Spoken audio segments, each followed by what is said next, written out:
we must ask the uncomfortable question: is NVIDIA's current valuation the launchpad for a new era of growth, or is it the hangover after a liquidity feast? While retail investors are still glued to GPU shipment data, trying to jam into a crowded trade, institutional flow indicators are flashing a very different signal. Smart money is heading for the exit. Let's be clear, this isn't a simple technical correction. This is a cyclical retreat. In the opaque data of dark pool trading, we are observing large capital firmly liquidating pure hardware assets. And who is buying? It's the retail investors betting on linear extrapolation, mistakenly believing that 10x returns can be copy-pasted indefinitely. If you are kicking yourself for missing out on NVIDIA's beta market returns, your investment framework is already lagging. The valuation models for 2025 are fully priced in. In the eyes of asset allocation committees at top investment banks, the macro narrative for 2026 has already begun. Alpha excess returns is flowing toward emerging sectors that the mainstream view has completely overlooked. Today, I won't give you speculative tickers. Instead, we are going to simulate a top-tier Wall Street strategy session.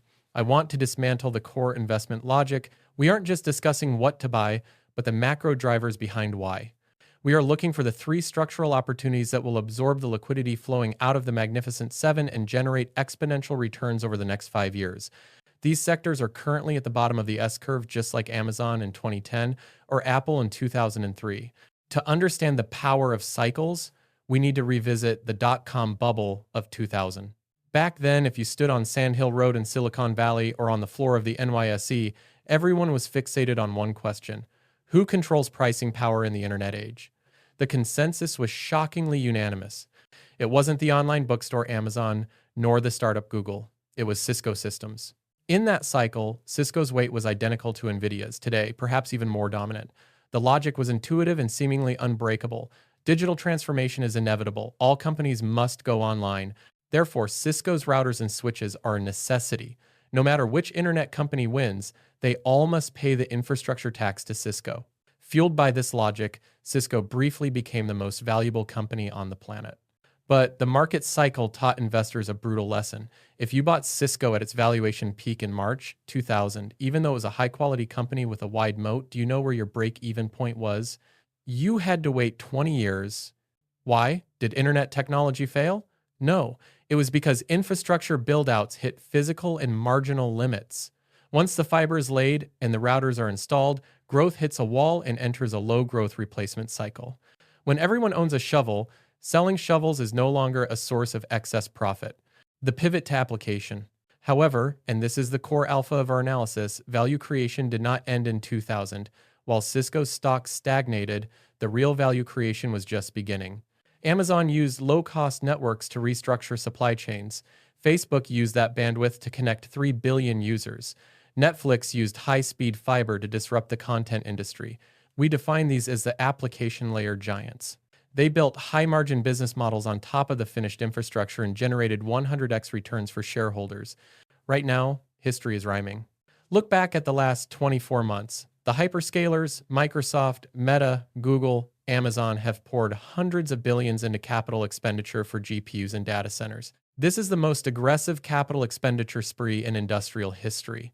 But, just like the fiber networks of the past, signs of local overcapacity are appearing.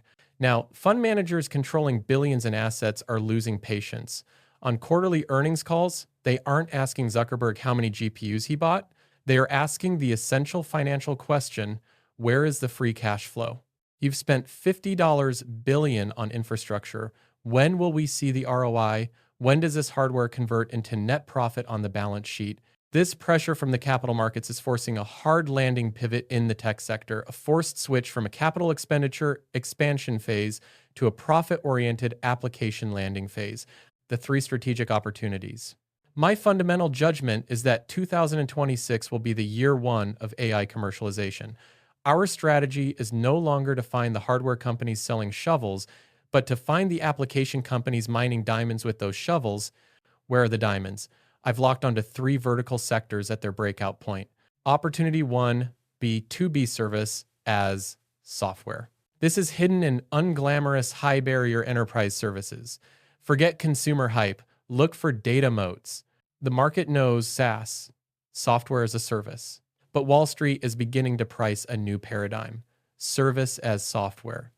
This isn't just a word game, it's a business model revolution. In the old SaaS era, you bought software for efficiency. You subscribed to tax software to calculate faster. You paid for a tool. In the AI agent era, clients aren't buying software for efficiency. They are buying it for labor substitution. We are looking for companies with vertical data gravity. Take legal tech. A generic GPT-4 model is smart, like a law school graduate, but it has a fatal flaw. It cannot access your firm's private contracts from the last decade. However, a vertical company feeding proprietary labeled case data into a model creates an AI super lawyer. This agent can review a 500-page commercial contract in seconds, identify risks, and draft amendments. The company isn't selling a tool, it is delivering a result. For a law firm, this reconstructs operating expenses OPEX. They don't need to hire junior lawyers at $200,000 a year. They subscribe to the agent for a fraction of the cost. This unlocks the valuation ceiling. These companies are no longer competing for IT budgets.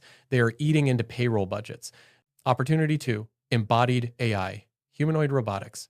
This sounds like sci-fi, but the underlying logic is cold, hard demographics. Why are institutions aggressively allocating here? Not because of Elon Musk's tweets. It's because of a collapse in global labor supply.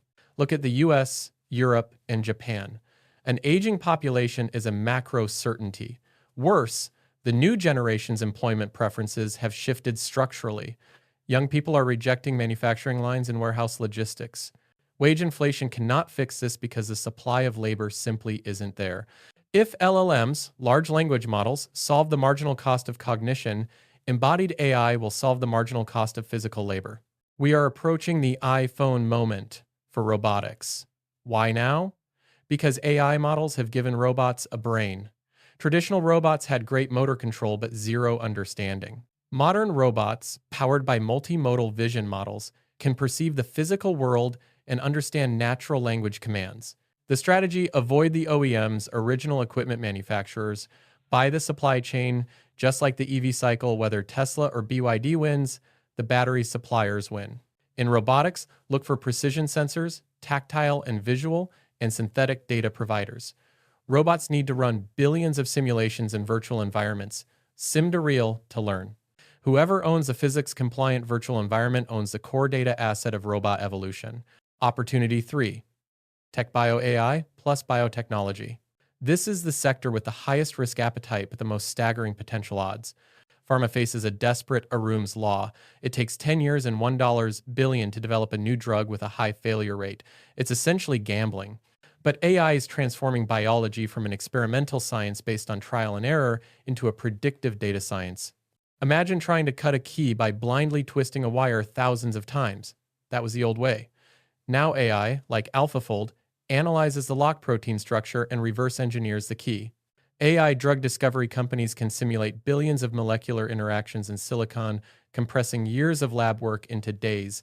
If AI cuts drug development from 5 years to 12 months, it means an explosion in margins for big pharma. The strategy: don't buy the drug developers. Commercialization is too slow. Buy the algorithm platform providers.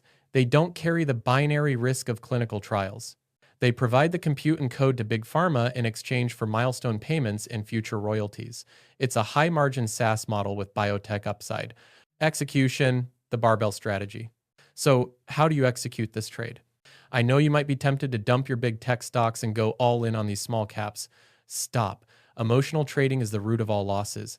The market structure of 2026 will differ from 2023. 2023 was a beta rally. A rising tide lifted all boats. What comes next is brutal alpha differentiation. I recommend the institutional barbell strategy. One end of the barbell, 50-60%, your defensive anchor. Do not liquidate hardware entirely, but rebalance. I specifically highlight a strictly undervalued sector: energy and utilities. AI is fundamentally an energy game. Data centers consume astronomical amounts of power. Whether OpenAI or Google wins the model war, they both must pay the electric bill. Look specifically at companies mastering SMR, small modular reactor, nuclear technology. They are the picks and shovels of the energy grid, offering dividends and downside protection. The other end of the barbell, 30-40%, high growth potential. Allocate this risk capital across the three verticals: vertical SaaS, robotics supply chain, and tech bio. For most, stock picking here is dangerous due to technical uncertainty. The optimal solution is ETFs covering these specific niches. Or, if you can analyze balance sheets, look for leaders with AI subscription revenue showing exponential quarter-over-quarter growth. Every technological revolution is a violent redistribution of wealth. In the 19th century, wealth belonged to railroad tycoons. In the 20th, it flowed to oil barons and automakers. In the early 21st, platforms monopolized the returns. In the coming decade, wealth will no longer belong solely to those who make compute power, because compute will eventually become a utility like electricity. Future excess returns belong to those who use compute to solve real pain points, replace expensive labor, and create new productivity. I am not here to sell anxiety. I am here to help you track the flow of money. If you want the Barbell Strategy watch list, including specific ETFs and analysis of leading indicators, leave a comment below. Like, subscribe, and let's position ourselves at the start of the next Condor TF wave. See you next time.